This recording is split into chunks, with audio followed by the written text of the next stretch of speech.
cervical cancer ay pangalawa sa nakakamatay na uri ng cancer sa mga kababaihan?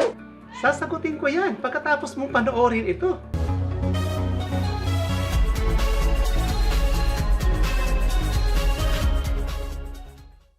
Ronnie Aninyon po, ang inyong kabiro. Kumusta na po kayo? Luzon, Visayas at Mindanao. At ang mga kabiro ko sa iba't ibang panig ng mundo. Kung ikaw ay bago pa lang sa channel ko, please like, subscribe, at pakihit mo na rin ang notification bell upang magiging updated ka sa susunod ko pang mga videos. Tara na! Pag-usapan na po natin. Cervical cancer ay pangalawa sa nakakamatay na uri ng cancer sa mga kababaihan? Nakakatakot naman yun. Bakit? Ano po ba ang cervical cancer? Actually po, cervical cancer is a type of cancer that starts in the cervix. The cervix is a hollow cylinder that connects the lower parts of a woman's uterus to her vagina. And most cervical cancer begins in cells on the surface of the cervix. Alam mo, worldwide, approximately 500,000 new cases of cervical cancer and 274,000 deaths are attributed to cervical cancer yearly. Ganun po siya katindi. Making cervical cancer the second most common cause of death from cancer in women. O ayan po ha. Fortunately, the incidence of cervical cancer has decreased by more than 52% in the past 30-year plus. Bakit? Because largely due to the increasing use of cervical cancer screening with cervical cytology. Magandang balita. Tama po ba? Kaya nga, ang American Cancer Society, ang kanila pong estimates is about 13,240 new cases of invasive cervical cancer na lang. Di ba? Bumaba. Sobra ang pagbaba talaga. And will be diagnosed and about 4,170 women will die from cervical cancer in 2018. Good news. Tama po ba? But, ito po ang bad news. Incidence and prevalence in developing countries remains high due to lack of screening programs, with approximately of 80% of all cervical cancer death occurring in the development world. Malungkot. Tama po ba? Now, what are the symptoms of cervical cancer? Number 1, unusual bleeding such as in between periods, after sex, or after menopause. Number 2, vaginal discharge that looks or smell different than usual. Number 3, pain in the pelvis. 4, needing to urine more often. 5, pain during urination. So, yun po yung mga symptoms na maaari pong mararamdaman ninyong mga kababaihan. Cervical cancer causes, we have? Oo, mayroon po talaga. And most cervical cancer causes are caused by sexual transmitted human papilloma virus, or kung tatawagin, HPV. And this is the same virus that causes genital warts. There are about 100 different strains of HPV. The two types that most commonly cause cancer are HPV 16 and HPV 18. But, ito ang good news. Being infected with a cancer-causing strain of HPV ay hindi nangangahulugan na kaagad ikaw ay mayroong cervical cancer. Bakit? Kasi ang immune system mo ay mayroon niyang kakayahan na i-eliminate ang karamihan ng HPV infection. Very good news po yan.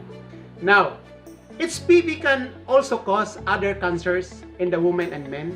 Yes, and this includes vulvar cancer. Number 2, vaginal cancer, penile cancer, anal cancer, rectal cancer, throat cancer. So, yung mga yan. What are the cervical cancer risk factor? HPV is the biggest risk factor for cervical cancer. And other factors that can also increase your risk includes is human immunodeficiency virus, or HIV. Second, chlamydia. 3, smoking. 4, obesity. 5, family history of cervical cancer. 6, diet low in fruits and vegetables. 7, taking birth control pills. 8, having 3 full-term pregnancies. being young than 17 when you got pregnant for the first time. And we have 4 stages of cervical cancer. Stage 1, meaning the cancer is small. Stage 2, the cancer is larger. Stage 3, the cancer has spread to the lower part of the vagina or to the pelvis. It may be blocking the ureters, the tubes that carry urine from the kidneys to the bladder. And stage 4, the cancer may have spread outside the pelvis to the organs like your lungs, bones, or liver. Kumalat na. So, mas delikado na po yon. Pwede po bang gamutin? Yes, we have cervical cancer treatment. Number 1, surgery. Number 2, radiation therapy. Number 3, chemotherapy. Number 4, targeted therapy. Or sometimes, these treatments are combined to make them more effective. Okay? Para sigurado, so combine po yan. So yung cervical cancer surgery, pag-usapan po natin yan. Bakit? Napaka-importante po yan.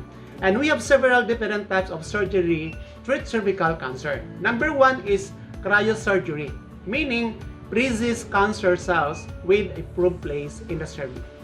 Number 2, laser surgery, meaning burns off abnormal cells with a laser beam. Number 3, conization, meaning removes a cone-shaped sections of the cervix using a surgical knife, laser, or a thin wire heated by electricity. Number 4, hysterectomy, meaning removes the entire uterus or cervix. Number 5, tracheolectomy, meaning removes the cervix and the top of the vagina but leaves the uterus in place so that a woman can have children in the future. Number 6, pelvic exenteration, meaning may remove the uterus, vagina, bladder, rectum, lymph nodes, and parts of the colon. Ito po ay nakadepende kung saan po banda na ang cancer cells. We have cervical cancer during pregnancy. Nangyayari po yon. Habang buntis ang isang babae, siya po ay mayroong cervical cancer. At kapag ganito po ang case, medyo delikado po talaga. Bakit? Kasi napakahirap po gamutin ang ganitong klase po ng kaso. Ngayon, kapag ang cervical cancers mo ay nasa early stage pa, pwede pong ipanganak mo muna or iluwal muna yung baby bago po dadaan ka sa proseso ng gamutan. Actually, we have cervical cancer test. Kaya nga po sa ibang bansa, no, ay marami po talaga na iwasan na po ito, no, na-prevent na po ito dahil po dito sa mga test na ito. Ano po yun? Number 1 is pap smear, is a test doctors use to diagnose cervical cancer. Number 2 is colposcopy. Colposcopy is a procedure for examining your cervix. During this test, your doctor might take a biopsy, which is a sample of cervical cells. Actually po, ang US Preventive Services Task Force, ito po ang kanilang recommendation. At age 21 to 29, dapat po nagpapapap smear po once every 3 years. O yun po yung kanilang recommendation. And yung age 30 to 65, dapat po nagpapapap smear din once every 3 years and get a high-risk HPV test every 5 years naman. Or magpa-pap smear ka plus HPV test every 5 years. Ito po yung lagi nating tatandaan. For cervical cancers na kung saan ay natuklasan po siya ng nasa mas maaga pang stage, no? Sabihin na natin stage 1, ang survival rates po nito is 92%. But once the cancer has spread within the pelvic area, ang 5-year survival rate po ay babagsak po siya sa 56% na lang. No? Grabe, ano? But if the cancer spreads the distant parts of the body, ang survival rate po nito is 17% na lang. Bababa na po siya ng husto. Kaya po, mahalaga po yung routine testing na dapat gagawin po ninyong mga kababaihan. Para po, mas matuklasan ng mas maaga, mas madali po siyang i-prevent. So, ang tanong po, ano po ba ang mga prevention po dito? One of the easiest way to prevent cervical cancer is by getting screened regularly with a pap smear and or HPV test. No, yun po dapat yung ginagawa. Actually, ang HPV ay isa po yung infection na nagiging dahilan kung bakit po nagkakaroon po ng cervical cancer ang mga kababaihan. So, pag sinabi po nating infection, ito po ay preventable. Preventable with the vaccines katulad ng Gardasil and Cervarix.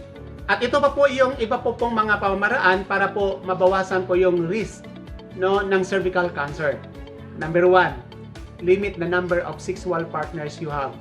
Isa lang kasi, huwag mo nang damihan. Okay? Number 2, always use a condom or other barrier methods when you have vaginal, oral, or anal sex.